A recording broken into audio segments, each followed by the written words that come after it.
Le tournoi des abos approche et j'ai encore quelques détails à vous donner. Et yo tout le monde, c'est Hightex et aujourd'hui, comme vous l'avez entendu, on va parler des derniers détails que j'ai eu pour le tournoi des abos. Alors, comment ça va se passer, ce sera quel jour, etc. Vous allez voir dans cette vidéo. Déjà, on va commencer par le serveur Discord.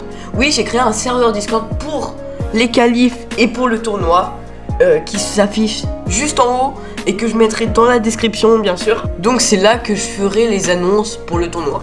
Alors tout d'abord, les qualifs auront lieu ce dimanche-là en live et le tournoi aura lieu le lundi 4 mars, pareil, en live que je ferai du coup avec KO. Maintenant, on va parler des remplaçants. Il y a 3 personnes dans chaque équipe. Donc 3 dans la mienne et 3 dans celle de KO. Mais il n'y en aura que 2 qui joueront. En fait, à chaque début de manche, vous devrez exclure une personne de votre team, une qui ne jouera pas. Donc par exemple, s'il y a quelqu'un qui est moins fort en Brawl Ball et que là c'est du Brawl Ball, je vous propose de l'exclure et de toute façon le mode de jeu changera après. Donc voilà, ce sera stratégique. Mais normalement tout le monde devra changer parce que vous devrez alterner, bien sûr. Il n'y aura pas la même personne qui sera tout le temps exclue, bien sûr. Mais voilà, comme ça va pas dépendre d'une seule personne toutes les wins. Imaginez, il y a quelqu'un qui fait tout et que les autres ils font rien.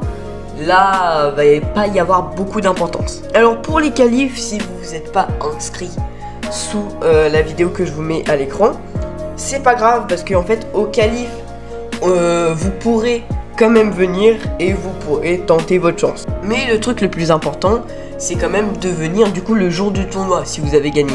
Sinon je devrais choisir des personnes au sort. Alors les qualifs se joueront en solo et il y aura 3 manches. De toute façon je vous réexpliquerai ça dans le live de dimanche. Mais oui, du coup ça se jouera en solo. Alors les maps, ce sera bien sûr pas caverne bouillonnante ou des maps comme ça parce que il n'y a aucun intérêt. Mais vraiment des maps 100% skill.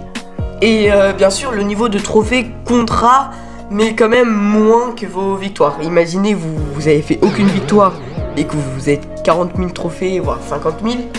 Et bah ça passera peut-être pas. Ça dépendra du niveau des autres aussi. Mais du coup voilà, la place que vous aurez dans le mode solo dépendra surtout. Et votre niveau de trophée, lui, dépendra très peu. Donc voilà, c'était les dernières infos que j'avais à vous dire avant le tournoi. Et moi je vous laisse. Ciao.